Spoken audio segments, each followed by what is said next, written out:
For all you runners or weekend warriors out there, one of the things that commonly occurs when you have repetitive stress on your lower legs is shin splints. If you've ever had them, they're the biggest bummer, and sometimes they can take even 4 to 6 weeks. And this is something that you feel in every single step on the journey. In this video, I'm going to be sharing with you some tips for how to decrease that length of time for healing shin splints, things that you can do on your own, self-massage techniques, and also as therapists, the target areas that you want to work on in order to open up that space of inflammation. I'm Jeana Iwalani Naluai. I'm here at Ho'omana Spa on the island of Maui, and we gather right here to share about teachings of Lomi Lomi, Hawaiian spiritual teachings, Ho'oponopono, and especially Aloha Spirit. I love to share with practitioners from all over the globe, energy workers, healers, body workers, and anyone who just loves Hawaiian healing teachings. We're here to wrap the arms of Aloha around the globe. So wherever it is that you're tuning in from, let me know in the comments below so we know just how far reaching those arms of Aloha are going. Before we get started with this teaching, I just want to share with you that we are just about to embark on our very first retreat of the year. We still have space available. If you're interested in joining us, write Lomi in the comments below. And if you haven't yet signed up for one of our 2024 retreats, we have them 5 times a year. Take a look and see which one is right for you. Go ahead and put Lomi, like I said, L-O-M-I, in the comments below, and we'll get you all the information that you need to look that up. All right, let's get started. So let's talk about those shin splints. So when you have that repetitive activity, pounding on the pavement or going downhill, those are times when your anterior tibialis is really being under stress. So the purpose of the anterior tibialis, which is your shin muscle, is that it slows the forward momentum. And so when you put an incline into the mix, like going downhill, even more so, your anterior tibialis has to work really hard. And so shin splints happen when you get inflammation in the muscle belly or surrounding tissues of the anterior tibialis. And as a result, you may even begin to get little micro tears.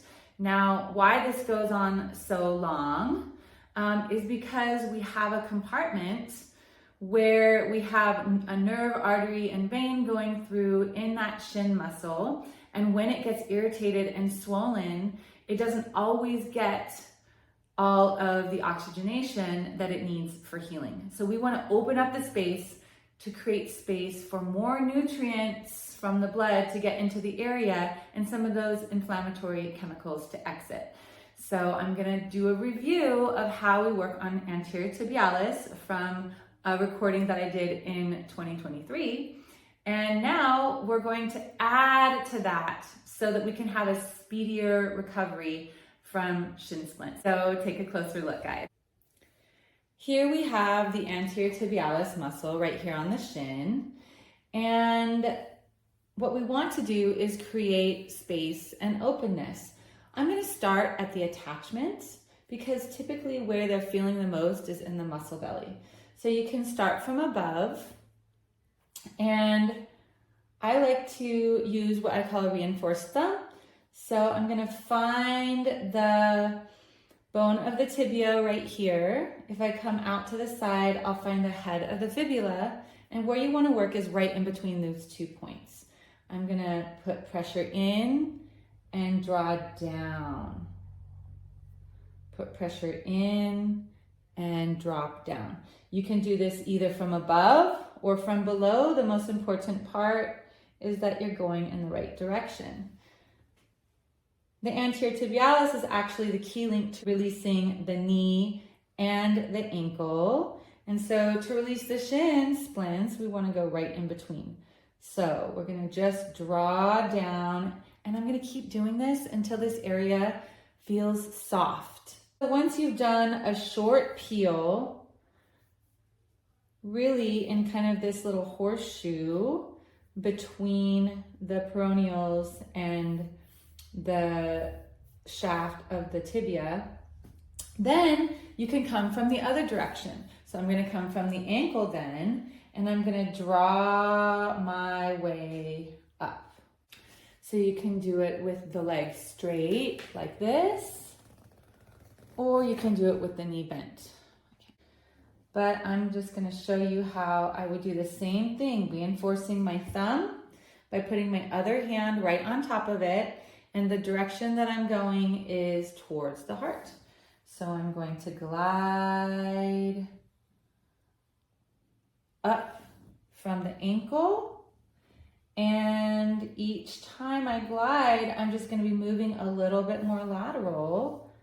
And again, what you want is to continue to go over this and overlap each stroke until the area becomes soft. When it's soft, you know that there's space and there's room for the blood supply to bring oxygen to this area. Here we are with the anterior tibialis muscle, and this is a self-massage technique that you can do to achieve a similar goal to what we just did with the manual work that we showed with our Lomi techniques. So all you need is a surface that has a little bit of give. So it can even be the floor, it can be your massage table. I'm gonna use a nice warm stone. At home you can use a softball, a tennis ball. Probably wouldn't wanna use too much smaller than a tennis ball unless you have a really small anterior tibialis. But I'm gonna take this stone, and what I'm gonna do is I'm gonna place it in that same horseshoe area between the shaft of the tibia and the peroneals on the side, or the fibula. And the points are gonna be just in that top space between those two areas that I talked about. And you're just gonna continue to do compressions all the way down. Now, how do I get enough pressure without pulling? The easiest way is to just place that stone. You're going to put your leg in a position kind of like you're crossing your legs, and then you're actually going to lean your body weight onto that stone. And then you're gonna move it to the next point. Lean your body weight onto that stone. And already I can feel the muscles are receiving that stone and releasing. Mine is warm, so that also creates another level of allowing the heat to penetrate deeply into the muscle and release and open and create nice circulation. And you're going to continue down until just about a quarter from the ankle. And it feels really good. So definitely try this at home. If you guys are at home trying this, I want you to put tibialis in the comments below. All right. And the last thing that I want to share with you is actually an exercise that you can do in order to relax some of the muscles on the front side of the shin by strengthening the muscles on the back side of the tibia, which would be our gastrocs.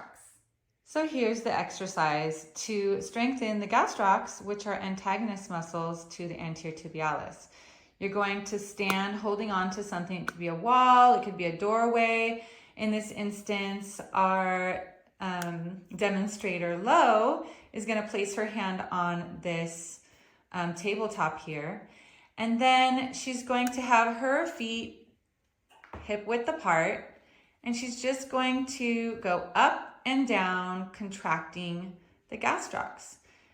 You could do this 10 repetitions, take a little breath for 10 seconds, and then do 10 more repetitions. And even if you did this once a day over the course of a week, you would find a more rapid recovery from your shin splints.